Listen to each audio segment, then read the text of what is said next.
Welcome into the PFF NFL podcast. Steve Palazzolo here with Sam Monson, a chipper Sam Monson. Really excited to be here on a Tuesday morning. Nothing sells our listeners on, you and your mood all the time. You didn't respond kindly to that tweet I sent you, Sam. True. It says, I just saw it, just came across my timeline. Everybody thinks that we don't like each other. I don't know how they get that idea. But it said the difference between radio and podcasters, essentially, that podcasters like each other. Yeah. And what did you respond? When I sent that, I said, hey, CCPFF Sam, that's us. We're podcasters. We like each other. Mm-hmm. And what did you send back? An emoji. The middle finger. Yeah. Middle finger emoji. Yeah. Right back at me. Yeah. You like to be the exception, not the rule, apparently. Sometimes, yeah. Yeah. All right. So we will continue to have utter disdain for each other and discuss the NFL. Sweet. We're friends off camera.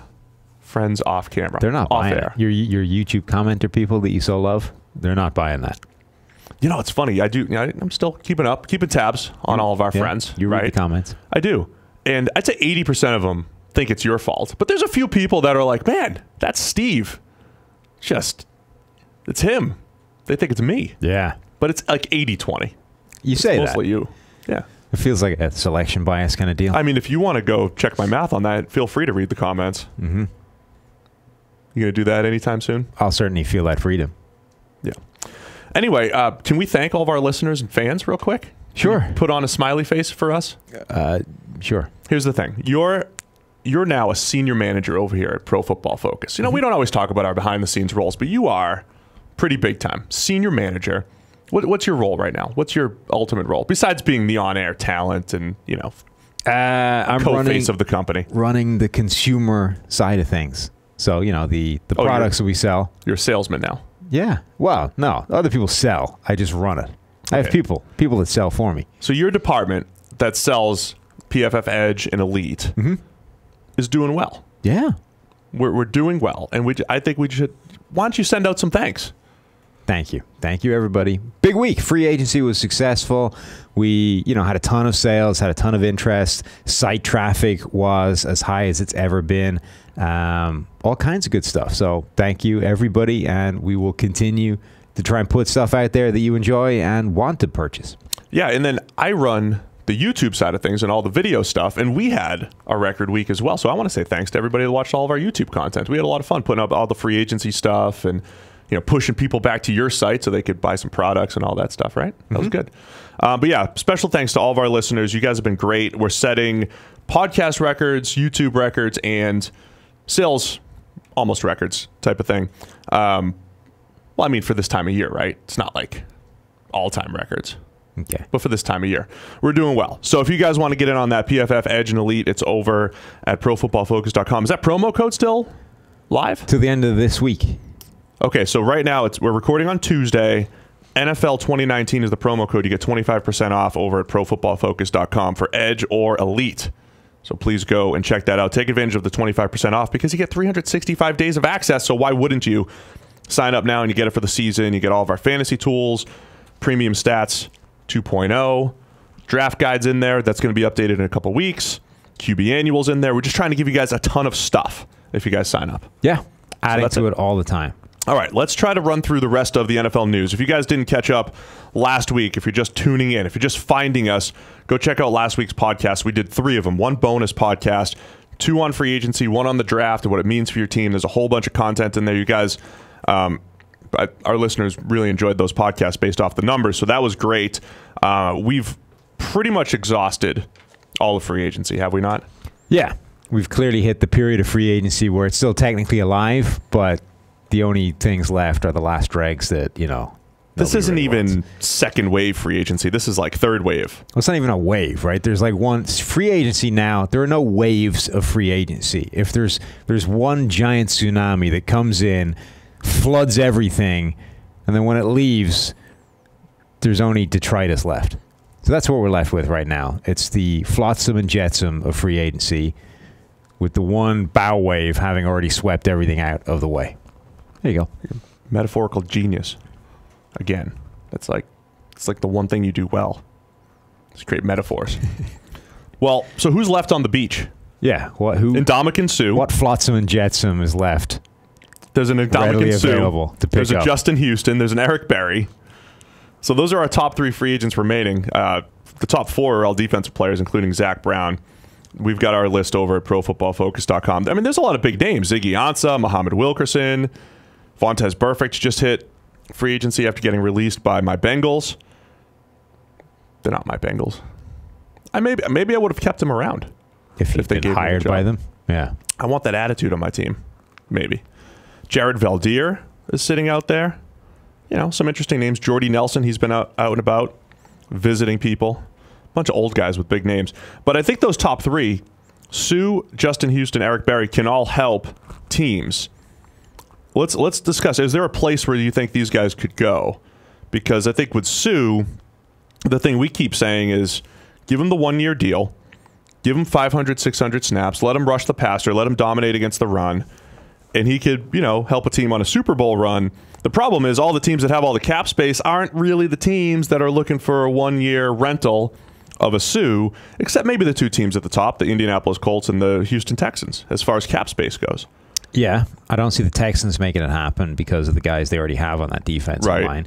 Houston or Indianapolis could do. They have enough money where I think they're planning on using it to lock down all of their own players long term. But I think they have more than enough left to spend on Suh if they wanted that 1-year rental. How much does he not strike you as the perfect John Gruden checkout impulse purchase, though? Ooh, Suh. Another Snickers bar. Right. I remember back when I did a Monday night game. He played really well. Sign him. Yeah, so it's like, so the Raiders have been shopping around. They're like, we're rebuilding. We're getting rid of Khalil Mack, getting rid of Amari Cooper. We're building draft picks. We're building for the future. They're going around the grocery store, getting all the healthy food, getting all the good stuff. They tell you to go around the edges of the grocery store. Don't go down the aisles. That's where all the fake food is, right? Get all the vegetables, get all the fruits. They get all the good stuff. But then the checkout aisle, there's an Antonio Brown, there's a Trent Brown, and you're saying there's a Suh there, too, that they might jump on? Yeah. So there's a few sort of theories floating around at the moment that John Gruden is this mastermind genius that's executing like the world's best game plan. You know, we trade away Khalil Mack. That was a move that analytics generally loved, you know, as much as everyone's like, you don't trade away transcendent talents like that. The analytics actually says you're better off doing it, getting cheaper, getting the draft picks, you know, building all this draft capital long term, right? So this is this 10-year Gruden contract, the big rebuild project. We're doing this whole thing from scratch. You trade away Khalil Mack, you trade away Amari Cooper, you amass all these first-round draft picks over the next couple of years. Then you snag your new quarterback, you kick Derek Carr to the curb, get cheaper there as well. And that part all makes sense. But it's like the general plan is this big rebuild. But then every now and again, John Gruden sees an infomercial for a guy that he saw play a couple of years ago. It's like, well, we got to get that guy. I mean, how could you not? Antonio Brown. I mean, at that price, I can't afford to leave him. Tyrell Williams. Right. So it's like an agent's going to pick up the phone and be like, you could have Ndamukong Suh on your defensive line for just $10 million a year. And he's going to be like, I mean, that's a bargain. Oh, man. For a year, it's really tough to say, okay, Raiders, go do it this year. I do like what Mike Mayock said about how they did try to fill their offensive holes, whether they overpaid or not, fill their offensive holes, and they've got all these defensive holes that they're most likely going to end up filling in the draft. That's where the strength of the draft is. Suh does feel like the impulse purchase, but I think Mayock has enough sense. If he has enough control. Here's what I think it is, right? What do you think, though? John Gruden, and I don't mean this in a negative sense, right? Because I do the same thing. If I watched enough TV for it to be a problem. John Gruden is the guy that's sitting there, he's watching TV, he's, minding the finances, right? He's like, I'm saving for, I don't know, whatever it is. I'm saving for a houseboat, right?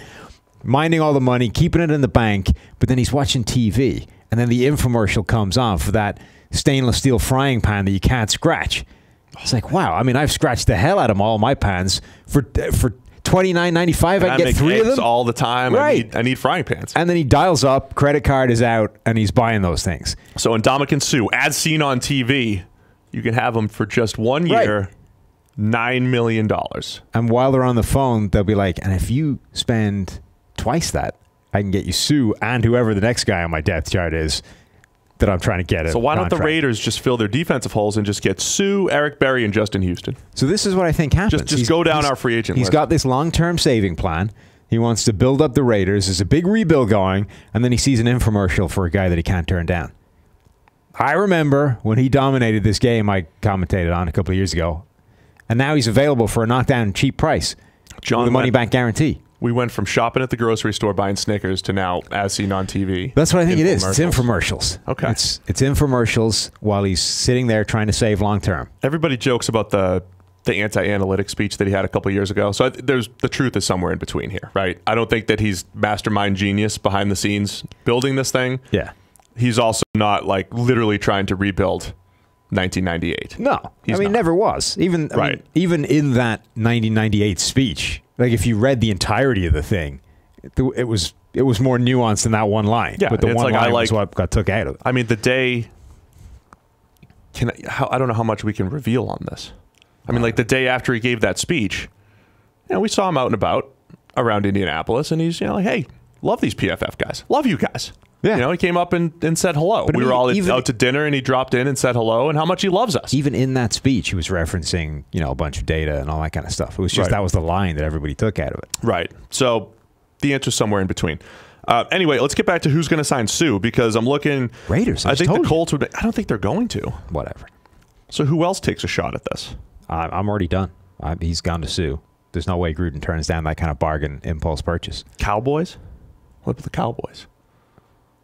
By all means, make a case for a team you want. He's already going to the Raiders. I'm going to say the Cowboys should make a play for Sue. Okay. They've been looking for that. You've got David Irving had all his issues. They've had this rotating three-technique position over the last couple of years. You have DeMarcus Lawrence on the outside. You get Sue push in the pocket from the middle. Let him be the interior rusher. They've got about $21 million in cap space. It's not ideal, but it's doable. Yeah. They were looking at Eric Berry as well, right? Berry's taking a visit to the Dallas Cowboys. I love what they've done in their secondary. I do think Berry would actually be a pretty nice addition. You get Xavier Woods, play some free safety there. I love the way the cornerbacks are emerging there in Dallas and what they've done just in their entire back seven. Pretty much a homegrown back seven that is developing to one of the best in the league, especially with the linebacker speed that they have. Byron Jones at corner, Chidobe Awuzie, and Jordan Lewis, all those guys that they have back there, I think they can cover among the better teams in the league. I think Eric Berry would be a pretty solid addition there if he's got something left. I'd like to see Eric Berry wind up in Seattle and that defense. Legion of Boom is now entirely dismantled. They're left with Bobby Wagner and then the guys that replaced the Legion of Boom. Eric Berry, I think, would slide into that defense and make a really nice impact. Berry to Seattle, huh? What about the Cleveland Browns? It makes sense there as well. They just traded Jabril Peppers. Yeah. That could be a place. And they still have $36 million in cap space. I don't know how you don't want to go completely all in for 1 year if you're the Browns, right? I don't know what Eric Berry's cost would be anymore, given how big the injury concerns. And, he would fill a hole there, and they're a potential playoff team. And then Justin Houston. Let's discuss Justin Houston. You've got your rent-to-pass rusher essentially here. I think the Colts, again, make a ton of sense, right? Sure. The New York Jets have a ton of money, but they're in rebuilding mode. And always need an edge rusher. The 49ers, I think, I'm just going down the guys that have cap space here. The 49ers have a ton of cap space, but they're probably drafting Nick Bosa, if he's available, pairing him with D Ford, who they just put a lot of investment into. The Bills are in rebuild mode. The Browns are there again, but they just invested a ton in the defensive line. Bengals, Raiders, Dolphins, Cardinals, a lot of rebuilds here. Lions just invested in Trey Flowers. Do you get a Justin Houston opposite him? It's the Raiders again, isn't it? The Raiders are getting Justin Houston. Oh, as seen on TV, Justin Houston.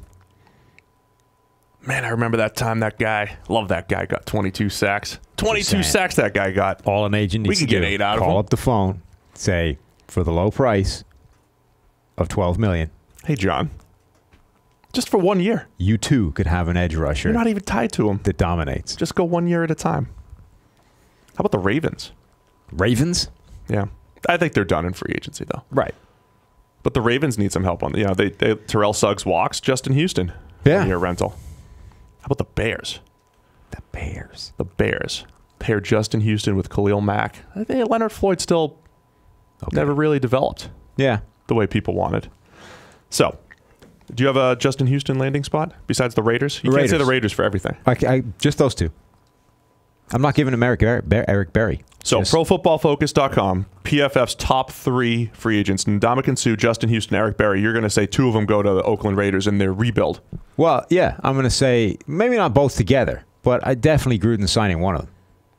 Okay. That's the kind of infomercial purchase you can't afford to turn down. Can't afford to turn it down. All right. So that's where we think those guys are going.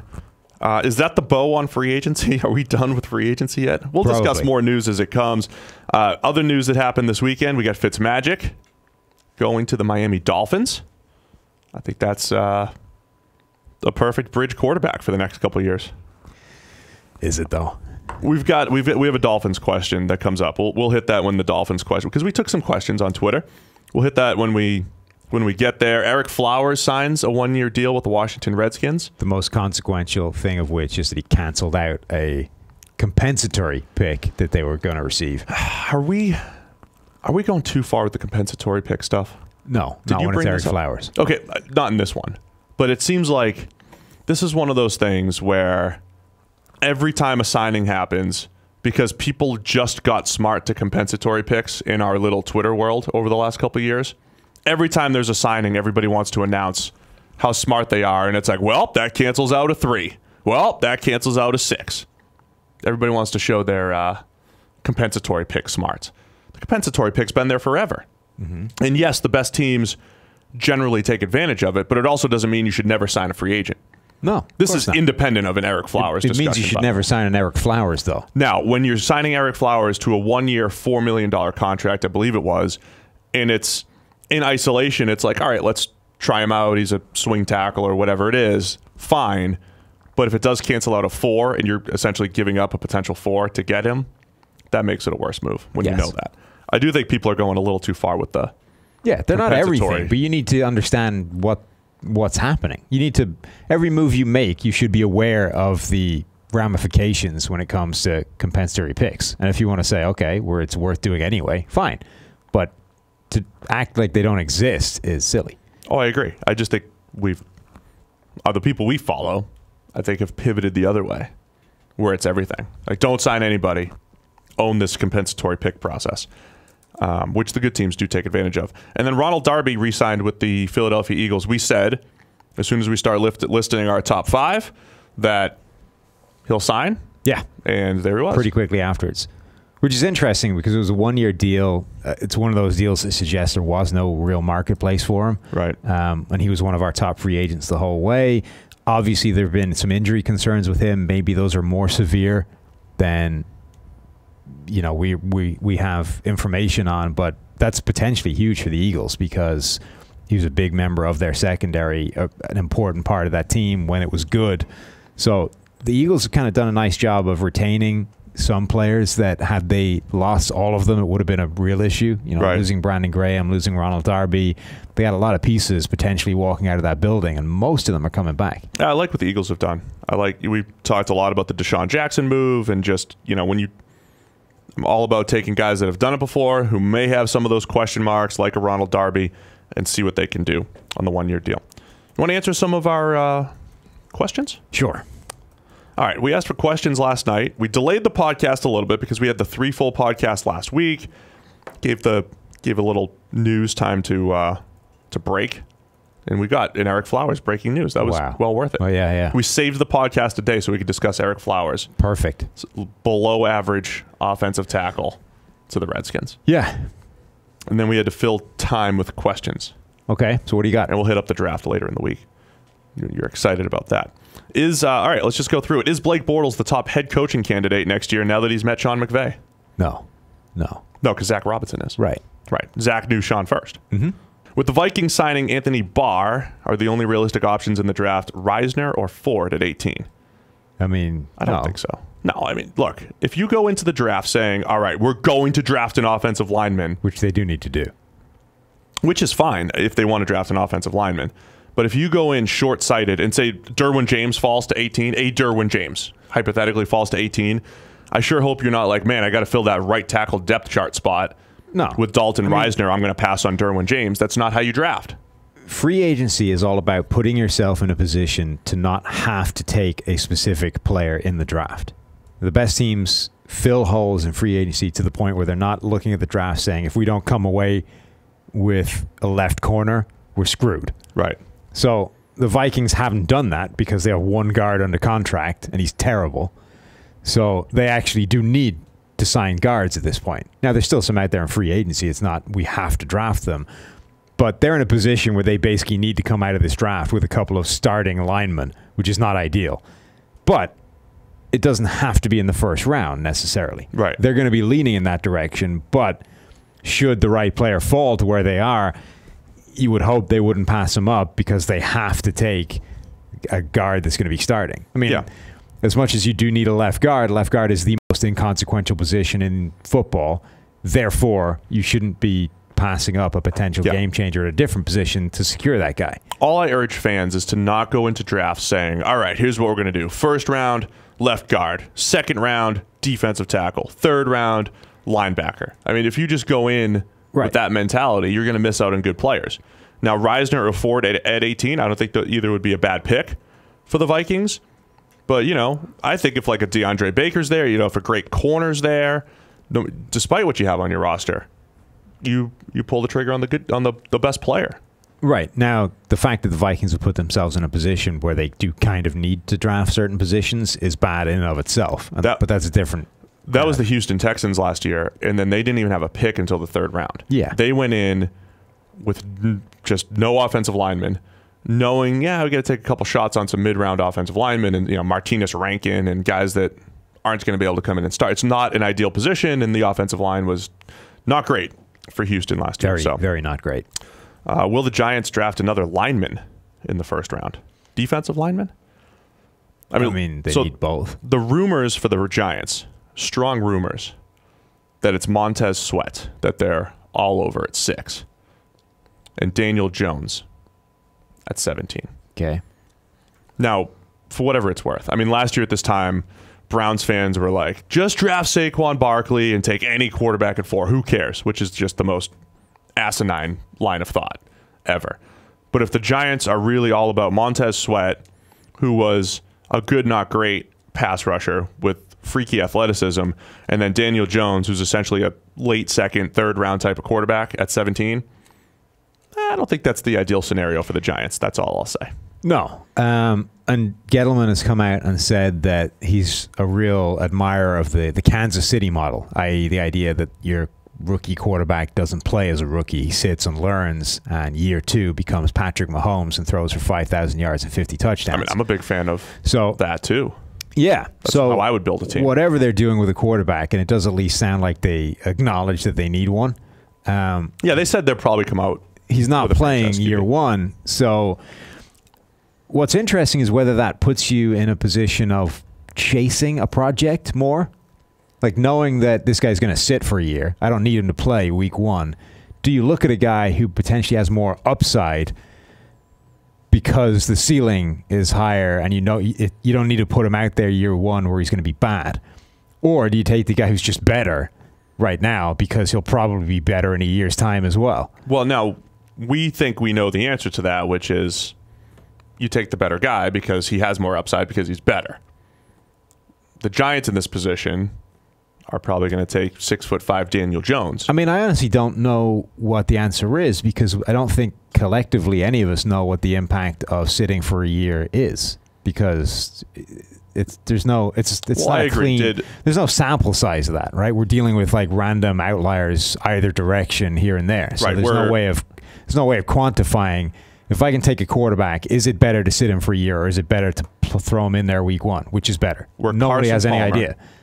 Carson Palmer, Aaron Rodgers, I mean, Tom Brady sat, but the guys that were drafted to sit. But they were drafted to sit. Carson Palmer, Aaron Rodgers. Did Culpepper? I think Culpepper sat for back a year, in '99. Right? Dante Culpepper, Patrick Mahomes. These guys were essentially drafted to sit, and they had success. Now, did they have success because they sat or because they just happened to be good quarterbacks? So then you've got a group of guys that were drafted to sit but didn't. So Blake Bortles was drafted to sit, got thrown in like week 4 3. weeks. Right. 3 weeks, whatever it was. Jared Goff, week 10, was in. There's a bunch of those guys that were in theory drafted to sit and Mitch never made it Trubisky. that far. Yeah. I don't mind the patience of letting a guy sit. I don't mind doing it, but it just, and even in those have recent gone history, either nobody way. has it. But even those have gone either way, right? Like Blake Bortles came in, was drafted to sit, thrown in right away, went bad, good, bad. Yeah. Baker Mayfield was drafted to sit. He was sitting behind Tyrod Taylor. Lasted 3 Again, weeks. lasted 3 weeks, came in, had like rookie records. Right. So there's just no way of knowing. So I don't. Well, it comes down to probably finding the better quarterback with the best track But there's a record lot of coming out things. college. There's a lot of these things where I think the analytics and all the data and all basically everything points in one direction, says this is the right move, this is the wrong move. You're an idiot if you do this, right? Yep. This is one of those ones where I don't know that there is a definitive right answer yet. I would suggest the chances are higher if you're taking the better guy right now that he will be the better guy in a year's time. But I can see the case for taking a guy that you think has better upside because you have a year to develop him. So Patrick Mahomes is probably a good example, right? Patrick Mahomes coming out, I think there's a lot of revisionist history going on about Patrick Mahomes right now because the special plays he made in college were spectacular. He's doing the same thing now.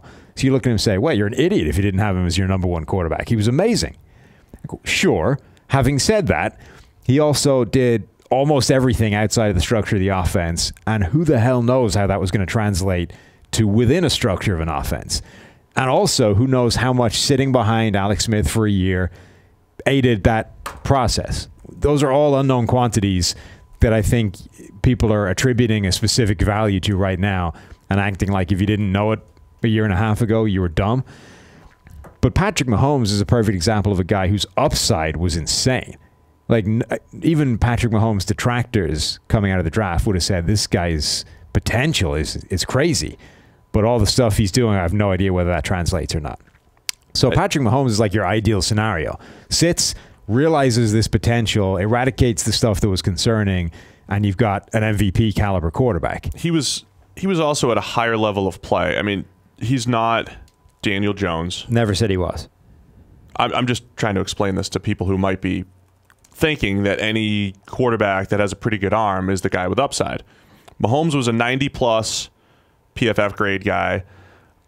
George and Eric have run some very interesting numbers using our advanced ball location data and essentially said, okay, what is the expectation that these passes are completed based off the accuracy data and across, the league. Mm-hmm. And going back, using all of our data back to the 2015 season, so the 2016 NFL draft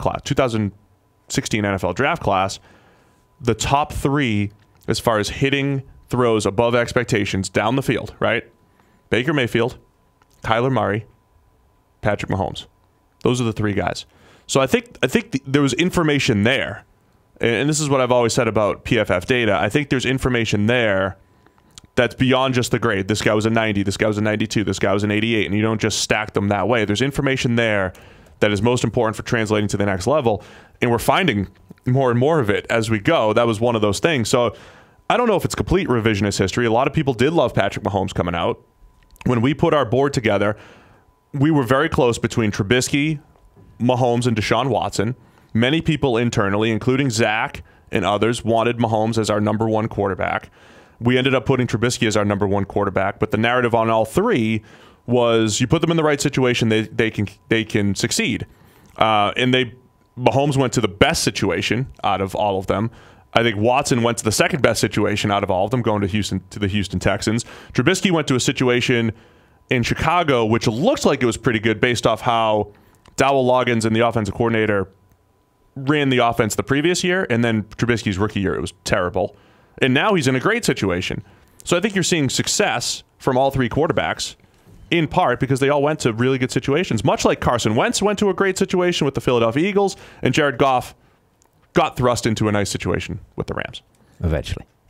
In year two. Yeah. Right. So, I mean, that's just my take on that. So I agree. I don't know what you do as far as waiting and letting a guy sit and all that stuff. Yeah. I mean, I guess for the Giants, my point would be you've got to assume, well, the current line of thinking is that Kyler Murray is going number one, right? So the Giants aren't in the Kyler Murray sweepstakes. which means, I mean, in our world, though, you would try to do whatever you could to package to go get it. whatever, they're not going to do that. So let's take Kyler Murray off Fine. the board and then forget that. So you're now talking about Haskins, Drew Lock, and Daniel Jones, apparently. Will Greer. Right. They're not going to be, though. They're going to be talking about Haskins, Drew Lock, Big, strong-armed guys. and Daniel Jones. Yeah. So the question would be, in our world, Haskins is clear number 2 of that group. He's number 2, yeah. Right.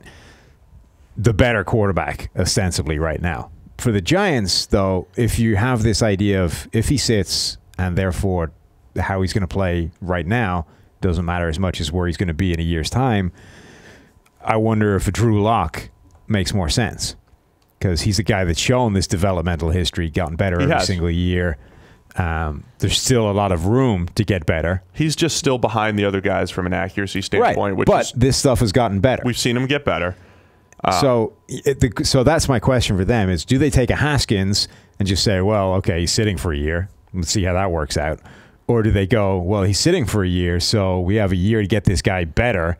Let's take a Drew Lock who's getting better every single year of his career, and in a year's time, he'll be better than Haskins. Yeah, they feel like he's more moldable. I mean, I could see them looking at Daniel Jones as the most moldable guy because he's a redshirt junior. Yeah, they could do that too. He's played 3 years. He struggled as a redshirt freshman. He was okay. As redshirt freshman and sophomore was better last year. So he's shown a developmental curve, much like Drew Lock has. However, I would say his developmental curve, scarily, is a little bit like Paxton Lynch, where Paxton Lynch did get better every year. There are some similarities there, I think, between Paxton and Daniel Jones. That's not encouraging. Yeah, I think Jones probably a tick better as a prospect. So we'll see what the Giants end up doing. But I think the idea that they run with Eli this year and develop a QB, I mean, it's not the worst plan in the world. I think out of all those options, though, I'd still try to go get Josh Rosen. Not a ringing endorsement of Kyle Lauletta that they're like, oh, yeah, we need a quarterback. Well, yeah, I mean, he was a 4th rounder last year. Right. Even though we liked him, we saw a lot of good things. I mean, he didn't look great. But clearly, I mean, it's just, of all the things to come out of the Gettleman media tour, I mean, you can basically throw a nail in the coffin of But if you're looking for a QB, like Kyle Lauletta is not going to keep me from looking for the next one. Just like last year at this time, people are like, oh, we'll find out how much they love Davis Webb. It's like, but he would if Davis he was Webb shouldn't be keeping them from looking at Sam Darnold. They would if they were good, though. I mean, if you had Russell Wilson, he was your 4th round quarterback. If you knew, but you... Right. Yeah, but he would keep you from it because you'd be immediately evident that he's not a 4th round quarterback. No, I agree. All right, Dolphins, are they in full tank mode? Should they trade future draft capital to go get Kyler Murray or Haskins this year, or wait and chance it in 2020 or 2021? So, I mean, they're in fairly substantial tank mode, right? You're not signing Ryan Fitzpatrick as your starting quarterback if you have designs on contending this year. No, I think they are in full tank mode, and this is where a lot of the people in the analytics community perhaps are discussing, are too many teams doing this whole Cleveland Browns tank deal, because it looks like the Bengals might be in that mode, the Dolphins might be in that mode. The thing is, I don't know. The entire AFC East is in that mode. I don't know if any teams are good at doing it. It's like, so let's say Ryan Fitzpatrick is your perfect tank quarterback, right?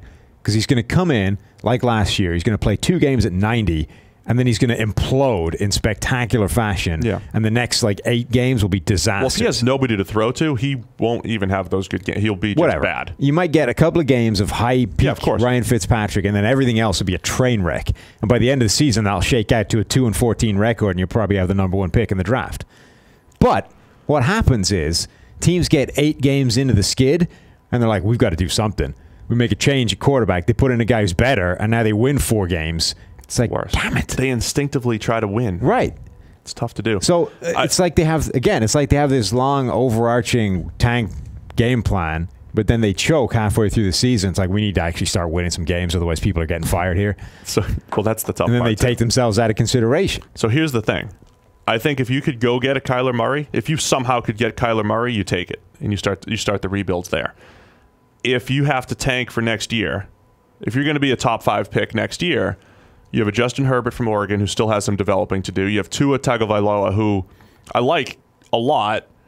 I have some questions about his high-level arm strength and all that stuff, if he truly is an elite prospect.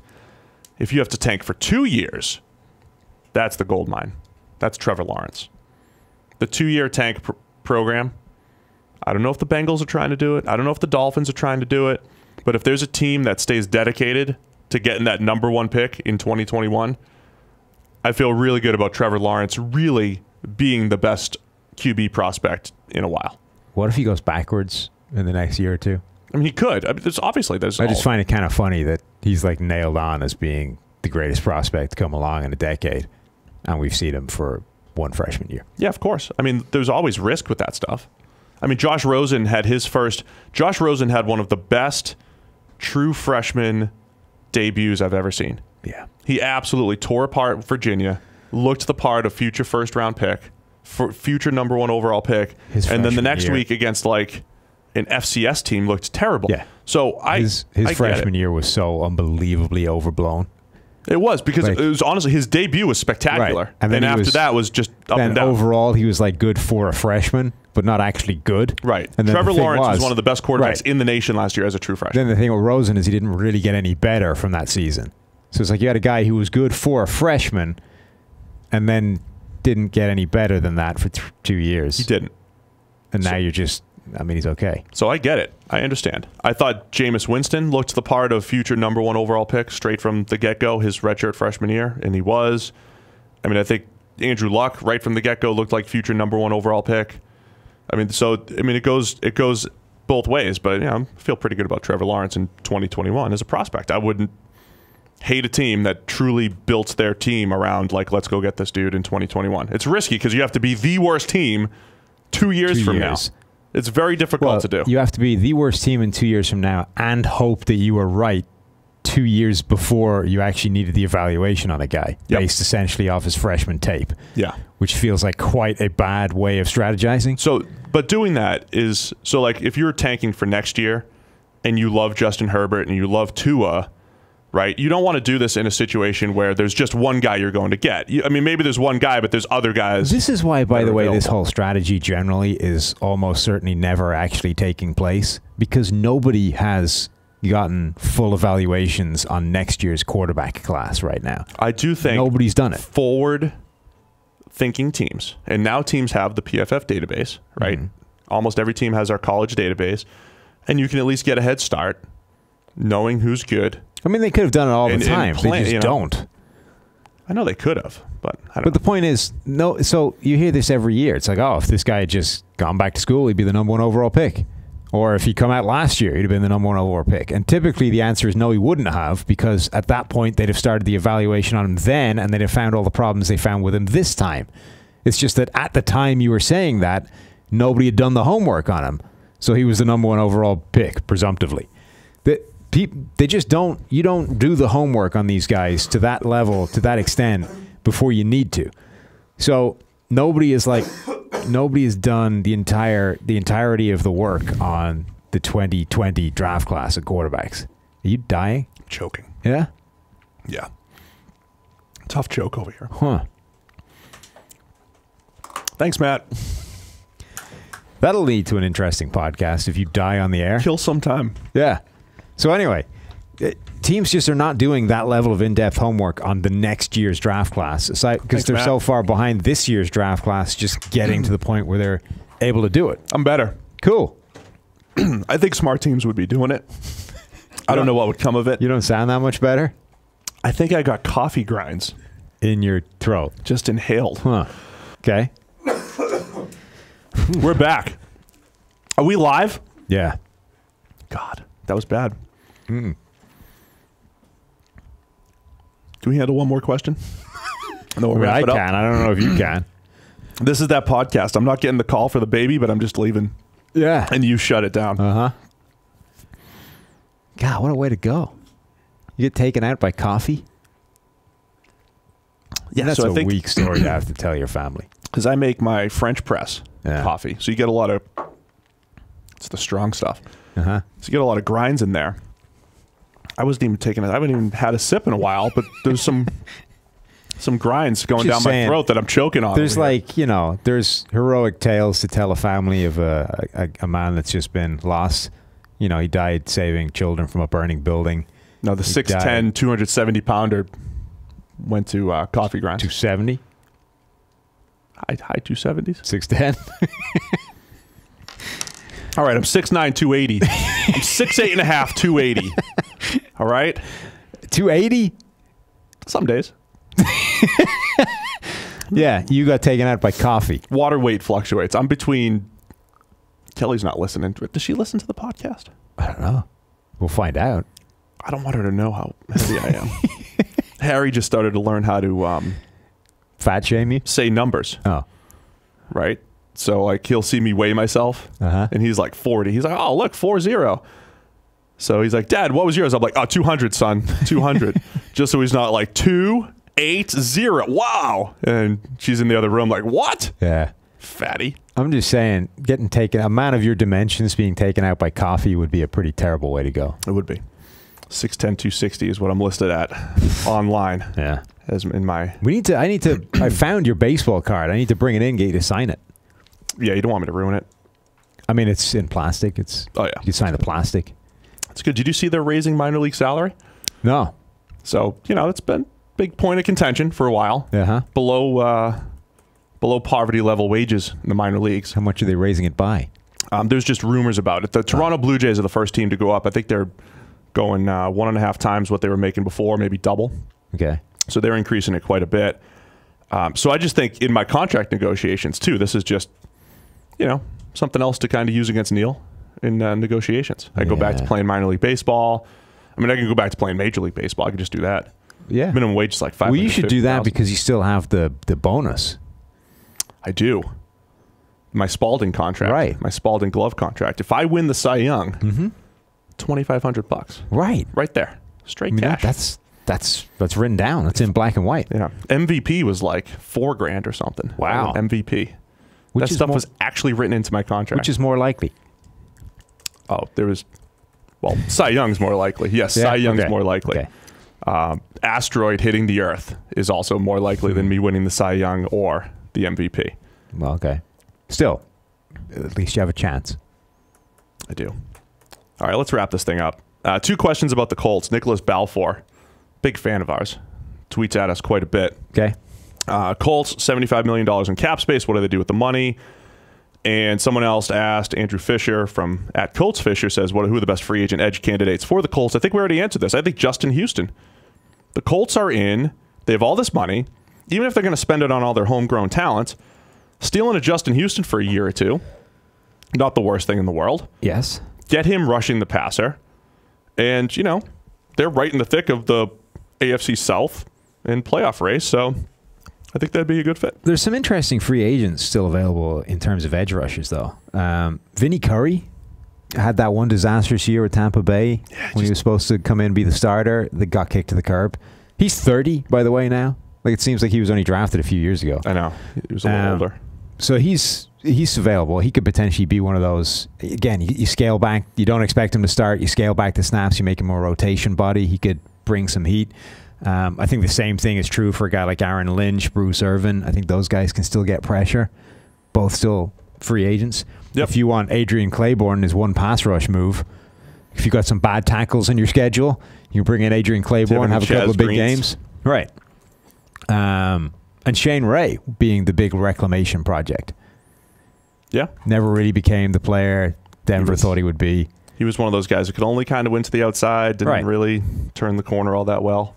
But he had some flashes. But if you're looking at this sort of free agent group and saying, right, they're almost all old, proven, problem, blah, blah, blah, this is the one 25-year-old guy that might actually still have upside there. Yeah, that's true.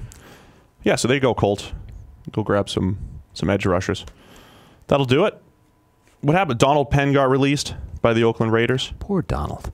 He's still got plenty of football left. He's like 36, though, isn't he? Yeah, but coming off a busted leg, ankle. Yeah, after playing right tackle. Right. I'm all about. What was it? I don't mind moving guys from left to right tackle, but not like 12 years into the league. What did he pop? Was it an Achilles? Are you breaking Mike Trout money right now? Is that a real number, Matt? Yeah. Mike Trout. You know who Mike Trout is? Yeah. It's like the best baseball player since Babe Ruth. Right. He's going to wind up going to the Phillies along with Bryce Harper in a couple of years. He's not. He is. He's going to re-sign for 12 years, $430 million. That's breaking news here on the PFF NFL podcast. Whatever. I have my sources. 12 years, $430 million. I was just hoping to make $3,000 a month in minor league baseball as a minor league free agent. Is he another player whose contract is going to be finished before Bobby Bonilla's? Yeah. Sweet. Bonilla's still going to be making that money. But Mike Trout's going to make $430 million, not this million a year that Bonilla's making until 2050 or whatever it is. Well, yeah, but he's got to actually play to earn that, whereas Bonilla's sitting on the couch. Man, good for you, Mike Trout. I think he was a really good football player, too. Just to tie it all together. All right, that'll do it. What else you got? No, I was just checking what actually, what his injury was. Groin injury, apparently. Yeah. I mean, Donald Penn, if you need a... But the funny thing about that was there were a bunch Texans, of people... There were people on Twitter that were actually putting the groin injury down to moving sides of the line. Oh, I'm not getting into the O-line Twitter stuff. I'm not. Like defensive linemen switch where they rush from every single snap, but O-linemen can't do anything. Well, on different sides. They do, they go side to side regularly. It's not like they spend 12 years of their life going from one side and then move to the other. That was their thing. It was like the logic was that 12 years of lining up in this thing wired your body in a certain way. So when you move to the other side, your groin just snaps in half. Plus, you're old, and sometimes injuries happen. I mean, that may be it's back to this whole analytics thing, right? You just play the percentages. That's probably Occam's razor. It's probably more likely that a 36-year-old guy is just going to tear something. Occam's razor feels like the stuff that we argue all the time. Yeah. It just all comes back down to that. People are like, oh, here's this threshold. Here's this, every time you give the running back just 25 carries, this happens. And it's like, no, it's just because you're winning the game. Yeah. And you gave him more carries. Really, it all comes down to just like a little bit of logic. People really just never apply Occam's razor to what they're trying to achieve. It's like, which is, again, explain Occam's razor. Just what is the more likely thing to actually... That's analytics. What's the more likely explanation for what it is you're looking at? Analytics is just this constant, what is the more likely reason for this stuff to happen? I'm sure there's a technical explanation to Occam's razor that's more sensible than the thing I said. Anyway. The principle states that one should not make more assumptions than the minimum needed. The principle is often called the principle of parsimony. It underlies all scientific modeling and theory building.